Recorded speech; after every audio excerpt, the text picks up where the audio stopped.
یاد رکھو یہ ساری چیزیں دھوکہ ہیں۔ دنیا میں ایک دروازہ ایسا ہے جس کی تعریف کرو نا تو دنیا بھی آخری حد تک ملتی ہے، اور آخرت میں تو خدا پھر فضل ہی بڑا فرمائے گا۔ اور وہ دروازہ ہے مدینے والے محبوب کا، وہ نبی کریم کا دروازہ ہے۔ حضور کی جو تعریف ہے نا، جو نبی پاک کی چوکھٹ کی تعریف کرنے والے ہیں، حضور کے دروازے کی جو تعریف کرنے والے ہیں نبی پاک کی، ان میں سادے سادے لوگ بھی ہیں۔ مجھے نہیں پتا کہ زیادہ سریلا نعت خواں کون ہے، مجھے نہیں پتا آج کل زیادہ ریٹ کس کا ہے، میں نہیں جانتا، لیکن ایک بوڑھی سی اماں مدینہ شریف میں، سادی بالکل اور ان پڑھ بھی جملے پنجابی کے بھی ٹھیک نہیں ادا کرنے آتے۔ میں حضور کی بارگاہ کی حاضری دے کے آ رہا تھا تو بالکل باہر نا مسجد نبوی شریف کے جنگلے سے باہر نکل کے وہ بوڑھی اماں، سادے سے کپڑے، پنجاب کی تھی، کسی گاؤں کی تھی، اور عمر بھی بہت زیادہ تھی۔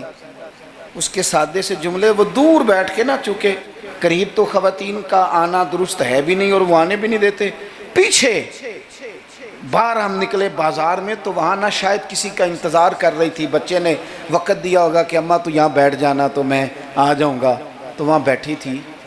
چلیں، میں نے بھی بہت سارے نعتیں سنی ہیں الحمدللہ، سنتے رہیں گے جب تک زندہ ہیں، پر اس بوڑھی اماں کے نا دو جملے، دو فکرے، پھٹ گیا میرا کلیجہ، اور کئی دن میں روتا رہا۔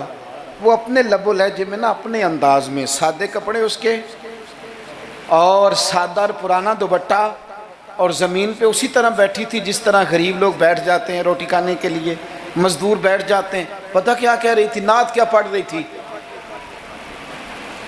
کیا اس کا انداز تھا نعت پڑھنے کا؟ وہ کبھی دیہاتوں میں سادی عورتیں جس طرح بات کرتی تھی، ہماری بوڑھی مائیں اس طرح وہ بات کر رہی تھی، اور اشارے کر کے نا مدینے کے در و دیوار کی طرف اپنا مزہ پورا کر رہی تھی۔ کہہ رہی تھی، ویکھو نہیں ویکھو، اس کا لہجہ ہے، ادھار لے کے بات کر رہا ہوں، اس کا لہجہ ہے، اس کی بات ہے، اور شعر میں وزن کیسا ہے اور جملے کی ترتیب کیسی ہے یہ شاعر بتائیں گے۔ مجھے تو لطف آیا تھا تو میں بات آگے نقل کر رہا ہوں۔ وہ کہہ رہی ہے اور وہ مطلب عوام کو متوجہ نہیں کر رہی، وہاں تو ہے ہی کوئی نہیں، اکیلی بیٹھی ہے، اپنا ذوق پورا کر رہی ہے، اور لگتا ہے کہ وہ نا، مجھے یوں لگتا ہے کہ جیسے نا وہ حور و غلمان کو متوجہ کر کے کہہ رہی ہے، اور اس کی آنکھوں میں آنسو ہیں۔ تھوڑی دیر اتنا روتی ہے کہ آواز بھار آتی ہے اس کی، پھر دوبارہ بات شروع کرتی ہے، پھر اپنے پلو سے آنسو پہنچتی، کہتی کیا ہے؟ کہتی ہے، ویکھو نی ویکھو کڈے کرم کمائے سوں، میرے جے گندے مندے بھی در تے بلائے سوں۔ اب ویکھو نہیں ویکھو، ویکھو نہیں ویکھو کڈے کرم کمائے سوں، اب میرے جے گندے مندے بھی در تے بلائے سوں۔ تھوڑا چاچ جانا چاہیے حضور سے پیار کرنے کا، تھوڑا نا چاچ جانا چاہیے، تھوڑا طریقہ ہونا چاہیے۔ اس کے لیے مہنگی محفل کی ضرورت نہیں، اس کے لیے ذرا ذوق کی ضرورت ہے۔ اس کے لیے میرے پاس نا، میں چھوٹا آدمی ہوں لیکن کم از کم 100 مجھے روز پیغام ملتے ہوں گے کہ پیر صاحب ٹائم چاہیے، پیر صاحب ٹائم۔ اب تو میں کئی دفعہ اتنا مجبور ہو جاتا ہوں کہ سوچتا ہوں یار میں چھوٹا آدمی ہوں، یہ مثلاً کیا کس حد تک انسان جو ہے وہ چلے گا۔ فجر کے بعد میں نے بیان کیا، زور سے پہلے میں نے بیان کیا، زور کے بعد میں نے بیان کیا، ابھی بھی میں بیان کر رہا ہوں، پر میں اپنی حیاتی تو قربان جاواں، میری تے محمد محمد پکیندے گزر گئی۔ ہے بڑا مزیدار کام۔ بڑے لوگ ٹائم لینے آتے ہیں، بڑی بڑی سفارشیں کہتے ہیں انٹرنیشنل ہماری محفل ہے، انٹرنیشنل محفل ہے، فلانا بھی آیا، فلانا بھی آیا، فلانا بھی آیا، اتنے عمرے کے ٹکٹ، اپنا اپنا ذوق ہے، یہ بھی اچھے لوگ ہیں، کمال بات ہے۔ ایک دور سے جنوبی پنجاب سے بوڑھے بابا جی آئے، ان کو نہیں زیادہ، یہ بڑے سلیقے سے لوگ آتے ہیں، سفارشی رکے بھی لے آتے ہیں، اور بھی بڑی چیزوں کا پتہ ہوتا ہے، کس اینگل سے جائیں گے تو کام بنے گا، سارا سلیقہ آتا ہے۔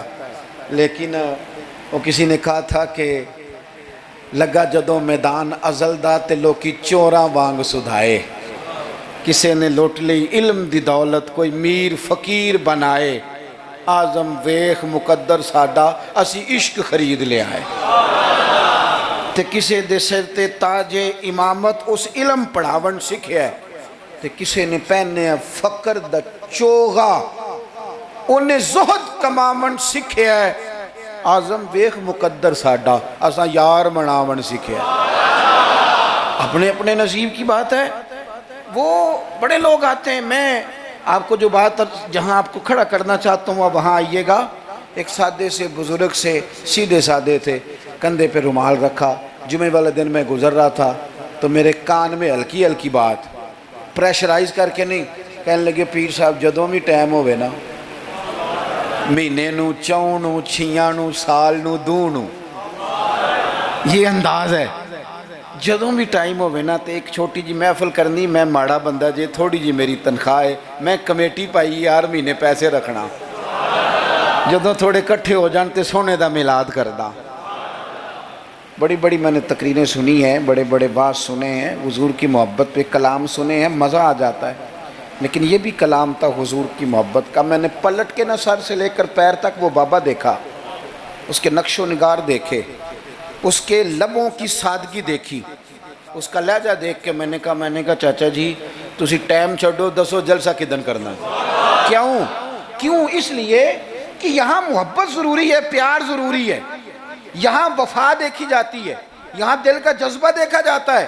بارگاہ رسالت مآب میں نہ لفظوں کے تراشے, نہ تیری آواز کا ترنم, نہ تیرا جھومنا, نہ تیرا تڑپ آنا, نہ تیرا محفل میں سچا جھوٹا وجد کرنا, ان میں سے کوئی چیز قابل قبول نہیں. وہاں تو دیکھا جاتا ہے تیرے سینے میں میرے محبوب کی محبت کتنی ہے. اور وہ محبت ہونا ضروری ہے, وہ محبت ہونا ضروری ہے, قریب ہونا بھی ضروری نہیں. وہ محبت ہونا ضروری ہے, سامنے ہونا بھی ضروری نہیں. محبت تگڑی ہو, خالص ہو, رسول اللہ صلی اللہ علیہ وسلم کو ٹوٹ کے چاہا جائے.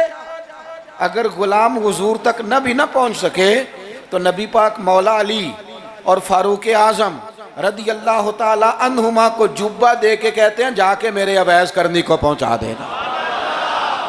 جو چیز ضروری ہے اس پر توجہ دیں, اپنے سارے وجود کو حضور کی محبت میں ڈھال لیں, نبی کریم سے پیار کریں, اور اپنی روزمرہ کے معاملات میں ہر جگہ. آپ صرف طلاق کا مسئلہ ہی جا کے مولوی صاحب سے پوچھتے ہیں, آپ صرف یہی پوچھتے ہیں کہ جناب وہ فلانی چیز جو ہے وہ ہم نے ناراض نہیں ہونا.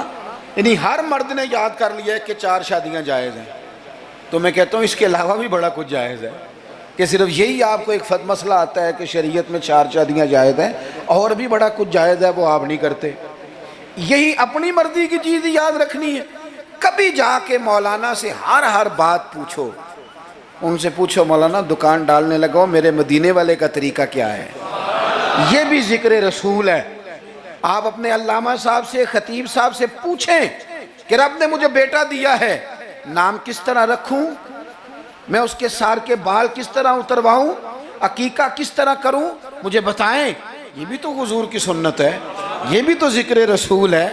آپ کو میرے بھائی کل والے دن اگر حضور کی نعت یاد آ رہی ہے تو بیٹے کی مہندی والے دن کیوں حضور کی یاد نہیں آتی. ہر مقام پر نبی پاک کا تذکرہ, اور شوق سے اور ذوق سے اور تڑپ سے اور کیفیت کے ساتھ, خالی نعرے نہیں. کچھ جگہیں ایسی ہوتی ہیں جہاں بندے کی باڈی لینگویج بھی بتاتی ہے, لفظ ساتھ نہ بھی دیں اس کا وجود بتاتا ہے کہ اسے پیار ہو گیا حضور سے, اس کی طبیعت بتاتی ہے. آپ دیکھیے ہمیں کتابوں میں ملتا ہے سیاستہ کی صحیح روایات میں کہ یہودیوں کا ایک بچہ تھا, وہ چھوٹا بچہ تھا, وہ کوئی لمبی چوڑی بات کرنے کی پوزیشن میں نہیں تھا, بس آ کے نا حضور کے سامنے کھڑا ہو جاتا. اور شارحین کہتے ہیں زیادہ پتہ وہ ڈیوٹی کیا کرتا تھا, بس محبوب کا چہرہ دیکھتا رہتا تھا, بس دیر تک نا حضور کو دیکھتا رہتا. نبی کریم کبھی کبھی کوئی کام بتاتے تو کر آتا, یہودی کا بیٹا تھا, پیار ہو گیا اسے نبی پاک سے. آپ کے بیٹے کو بھی ہو سکتا ہے, میرے بیٹے کو بھی ہو سکتا ہے. شرط یہ ہے کہ وہ اپنے ابا سے حضور کی نعت سنیں. اس نے اپنے ابا سے دولت کی تعریف سنی تو اسے دولت سے پیار ہو گیا. اس نے اپنے ابا سے سنی نا بات کہ فلانے کا بیٹا ڈاکٹر بن گیا تو پیسے بڑے کما رہا ہے, فلانے کا بیٹا کاروباری ہے تو آگے بڑا گزر گیا. جو سنا سو اس کے دل میں آ گیا. اگر یہ سنے گا تو حضور کا پیار بھی آ جائے گا. وہ نبی کریم کی بارگاہ میں کھڑا رہتا ہے، حضور کی زیارت کرتا ہے، خدمت کرتا ہے یہودی کا بیٹا. میرے محبوب بڑے کریم ہیں. میں بڑی ذمہ داری سے آپ کو عرض کرتا ہوں، حضور بڑا ہی اجر عطا کرتے ہیں.